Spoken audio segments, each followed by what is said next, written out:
Alright, hello everyone.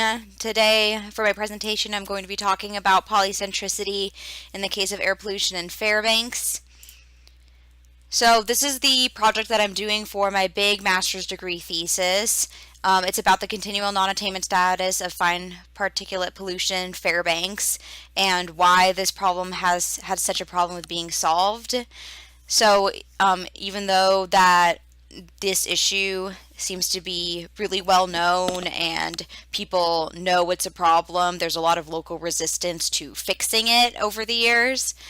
So my thesis question for my big thesis is what has prevented policy change from happening regarding air quality in the North Star borough of Alaska, and what steps might be taken in order to solve this problem.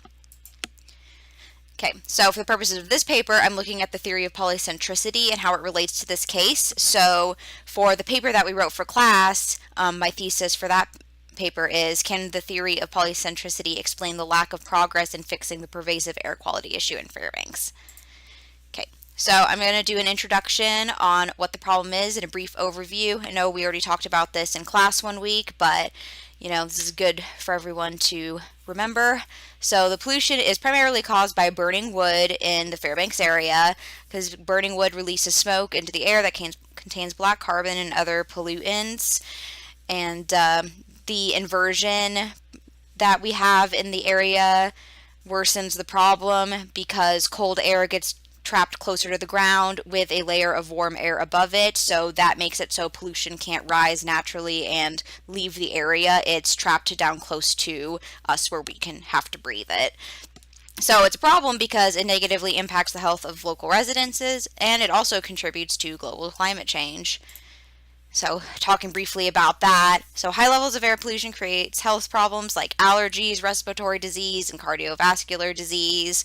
Of course, children and elderly are more affected by the poor air quality, and those who have pre-existing conditions like asthma or other lung problems or even like immune problems or other things like that, they can suffer more because of the bad air quality. It's impacting residents' health, or the health of residents, but it's also making it so children are missing school and people are missing work. Like the number of sick days and hospital admittances always goes up on times that there's bad air quality, like in the winter. Okay, so environmental effects. Smoke from burning wood contains black carbon, which is the second largest contributor to climate change after CO2.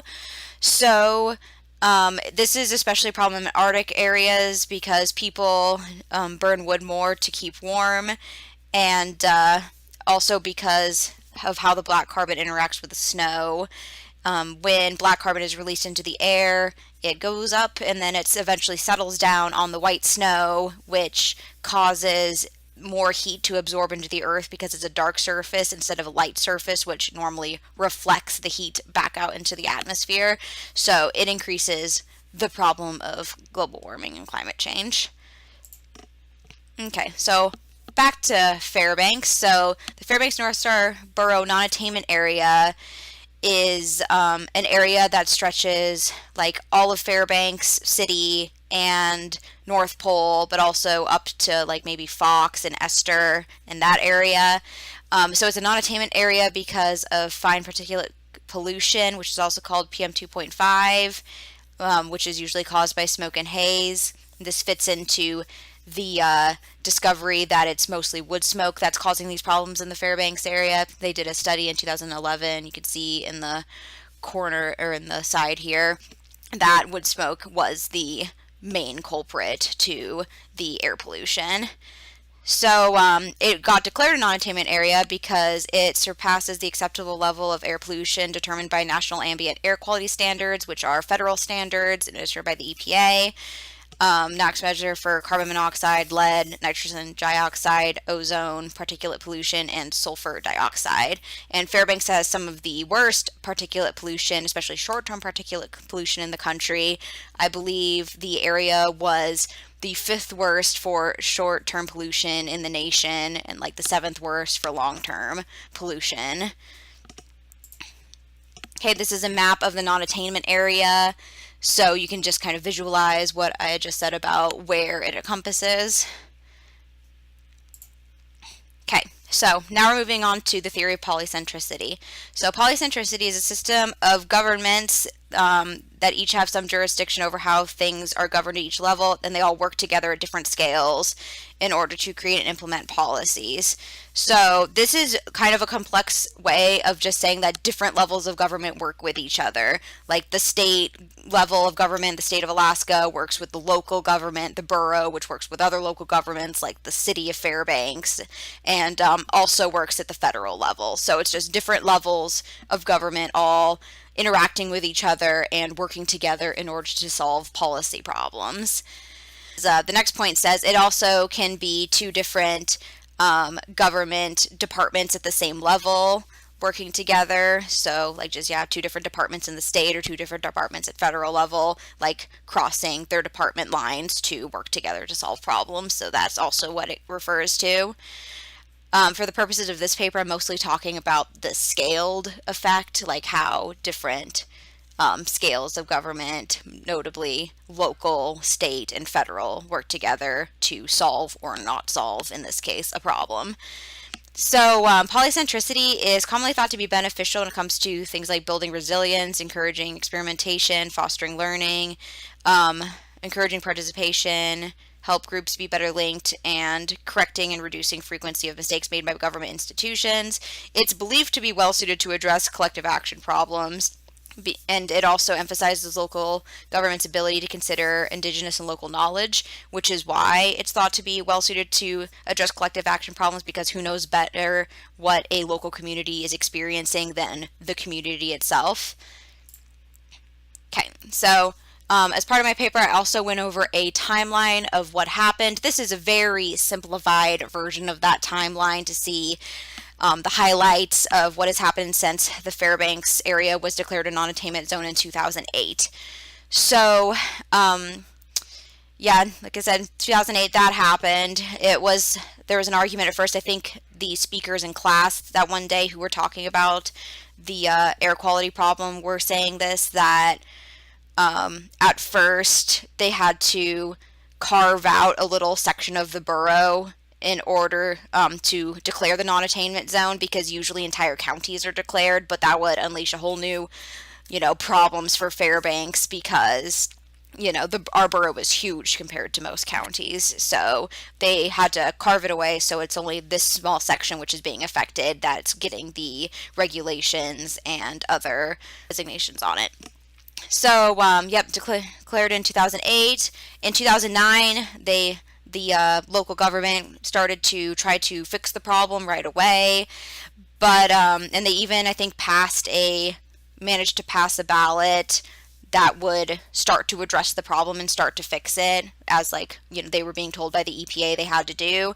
But unfortunately, this also coincided with very high oil prices, which caused people to not be able to afford heating oil anymore and rely more and more on wood heat in order to keep warm in Fairbanks' extremely cold winters. So it was really bad timing that happened. This led to some ballots being proposed, and notably the Home Heating Protection Act in 2010. This act was essentially it was proposed by people who did not want regulations in when it came to burning wood, because they were afraid that they would go cold or not be able to afford the oil and problems like that. So the purposes of this proposition was to prevent the government from regulating home heating devices, which included any device that burned wood, gas, oil, or coal, so not just having to do with wood stoves on this one. So it was make it so the borough government was not allowed to ban, prohibit, or fine residents in any way for the method that these residents chose to heat their homes. The Home Heating Act sought to establish that a property owner reserves the right to heat one's dwelling in the most reasonable or affordable manner as determined by that property owner. So this put quite a damper on trying to solve the air quality problem, because one of the biggest tools a government has is regulation. And now that they couldn't regulate anymore, the borough tried to find other avenues in order to solve the problem. And some of these things, were successful. Like, we have the wood stove change-out program, which is the program that's popular in Fairbanks that switches out old, inefficient, wood stoves that don't burn wood very well with new EPA certified wood stoves, and that's provided like for free. So after that, in 2011, the state was supposed to meet the SIP deadline, and the SIP stands for State Implementation Plan. And this was saying, like, this was the plan that they were supposed to submit to the EPA to say, okay, well, this is exactly what we're going to do to address this problem. But because of the anti-regulation act in place, this was limited, and they were scrambling to figure out what to do, so they missed this deadline. There was also a pro-regulation proposition that was proposed in opposition to the Home Heating Act that would require the borough to act on this issue because it was an important health issue, but that was voted down because oil prices were still very high and people were worried about heating their homes. So in 2012, the Citizens Home Heating Initiative was the next proposition, and this was, similar to the Home Heating Protection Act, had the same sort of idea to it, and that passed again. So in 2012, the borough was still unable to regulate the way people burn wood or substances to keep warm. In 2013, there was kind of a lull in activity because the heating initiative was in place. What did happen, though, is the state saw that the borough wasn't doing a very good job at addressing this problem, so they tried to exert their control by listing all these rules that the borough had to follow in order to meet attainment as per the Clean Air Act. But the state messed up because they said that it was up to the borough to enforce these policies that they created, and because of the Citizens Home Heating Initiative, they were not allowed to enforce these policies at a local level, and the state didn't do enough to step in themselves to enforce this. So in 2014, the Citizens Home Heating Initiative was up for redetermining whether or not people wanted to keep it. This happens every 2 years. A proposition, like, once it passes, it has to be renewed every 2 years in order for it to stick, essentially. So it was voted on again, but people got really sick of the bad air quality and the problems it was causing. So local people who were upset with the problem rallied and did a lot of campaigning, and it was a really contentious vote, but it was voted no. So it didn't pass again. So now the borough in 2014 was finally able to start making plans for regulation and other ways of addressing the problem that the heating initiative originally did not allow. So in 2015, there was some new regulations in place. There was a failed ballot, which was an effort to pretty much bring back the home heating initiative, but that failed. That didn't go through. The SIP, State Implementation Plan, was finally completed and submitted to the EPA. So now there's finally some direction to what the borough was doing, even more so, besides the things like wood stove change-out program and the stack store program. So in 2015, a lot of new rules started happening, like people were allowed to report neighbors who were determined to be a nuisance if they were burning coal or, lots of green wood or whatever problems that was releasing a, like, unacceptable amount of pollution into the air. People could report them, and they could be fined for it. So they were also able to implement burn bans, which is something I feel like they've done quite often since then, especially in the North Pole area. So burn bans make it so you can't use your wood stove, except for if you are somebody who only has a wood stove and that's your only source of heat, then you're exempt from the ban. But when these air quality days are, when there's really bad air quality, these bans get into place so we can get the air quality a little better again.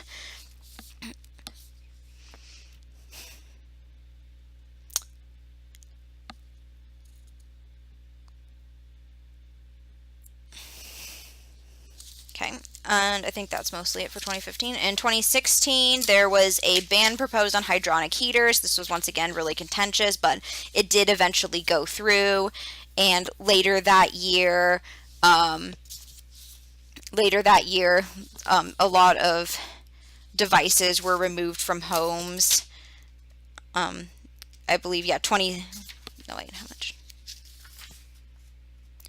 hydronic heaters were removed in 2016 alone. And so hydronic heaters are especially bad because these things are also referred to as wood boilers, and a lot of people drug them up from the lower 48 to sell them to people when in 2009 when oil got so expensive. And what it is the wood burns and heats up water, aka boils it, like that's why they're called wood boilers, and then the water heats the home in turn. But a lot of these devices are really inefficient and are much more polluting than the average wood stoves, which is why they sought to ban these devices specifically.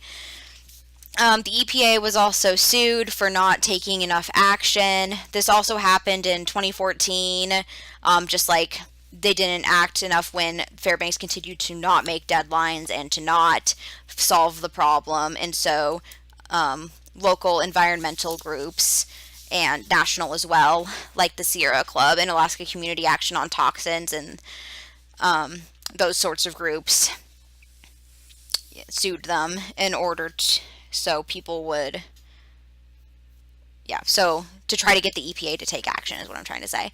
So they sued him twice again in 2016, the first time over them not taking action again, and the second time was about the necessity to upgrade Fairbanks' non-compliant situation from moderate to severe, which are just different levels determined by the EPA about how much in non-compliance you are. So Fairbanks is due to get a severe non-compliance update because the air quality worsened in some places, and then another thing that happened was new air monitors were promised. Like, there's some $250,000 about was designated to buy 26 new air quality monitors to set up around the non-attainment zone, and then also paid to have the results analyzed, which was actually the brunt of the cost. So in 2017, we've had a tumultuous start because of the new presidential administration. They've made themselves be known to be very anti-environmental, and so people were worried about about potential budget cuts to the EPA and a potential gutting of the EPA, which would make them even less of a force to, try to enforce this problem or enforce this a solution. So, but the wood stove grant of like $2.5 million managed to survive budget cuts. People were worried in January that it might be cut and that we wouldn't be able to keep doing the wood stove program, but it survived, and so we'll be able to continue to replace wood stoves for a while. Regulations were altered like this year because there's additional pressure from the EPA and the state on the local level in order to ensure compliance. And I'm not sure if it was official, but there was implications that the severe non-compliance status was updated or is in the process of being official.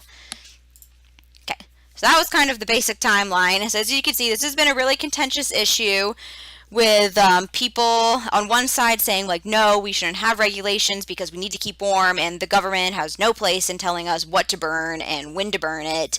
So there's that side, and then there's the other side, which are like, we need to breathe clean air, and those are a lot of people who's maybe them or their kids or their family members have become sick or have to move out of the area because of the air quality, and they're worried that if this problem doesn't get solved, that the health problems will continue to get worse or they'll be forced to leave.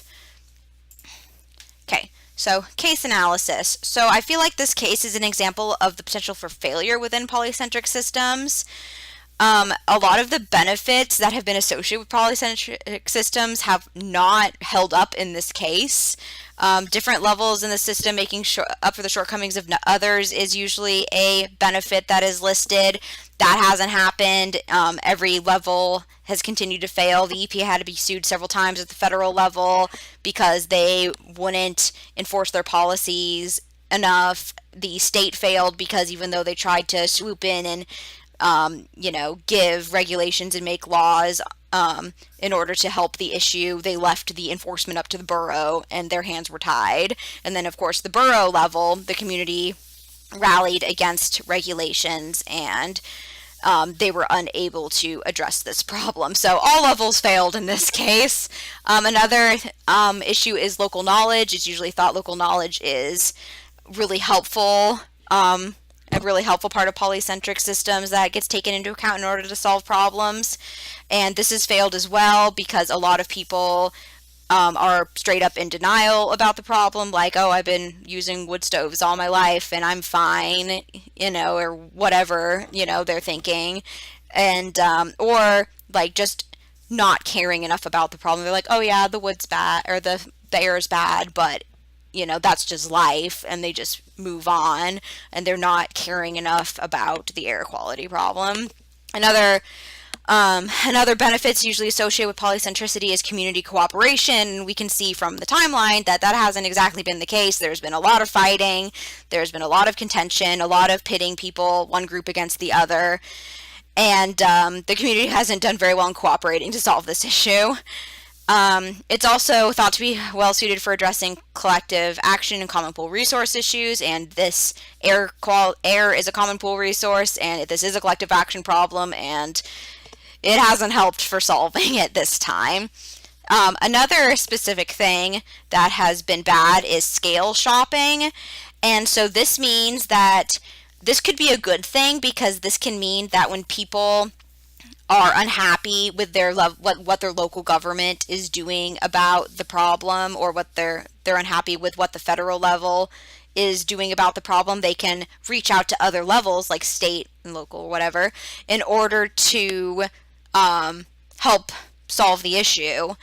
But the opposite has happened with this, and the scale shopping has become a bad thing because people, locals, have reached out to other levels of government in order to prevent regulation from happening, in order to prevent the problem from being solved. And this can be seen in back in 2010, the representative of North Pole, was like saying that it was not up to the borough, it was up to the state to regulate things, and people were thinking that this was only being said so that because they thought the state wouldn't take action. But when the state tried to take action, they were like chastising the state, or for interfering, and saying that it wasn't up to the state to determine their problems. And so they said it was one level of government's responsibility to solve that problem, but when that level of government tried to solve the problem, they were like, oh wait, it's not, because they wanted to try to get around it. All right, so in conclusion, so I think polycentric theory does contribute to the explanation of why there hasn't been as much progress as desired in solving the air pollution problem in Fairbanks. As I just discussed, there's a lot of benefits of polycentricity, and in this case, all those benefits haven't really been helping. So it actually shows the failures of polycentric theory and how polycentric government systems can fail to find solutions, and how it has enabled this problem to keep happening.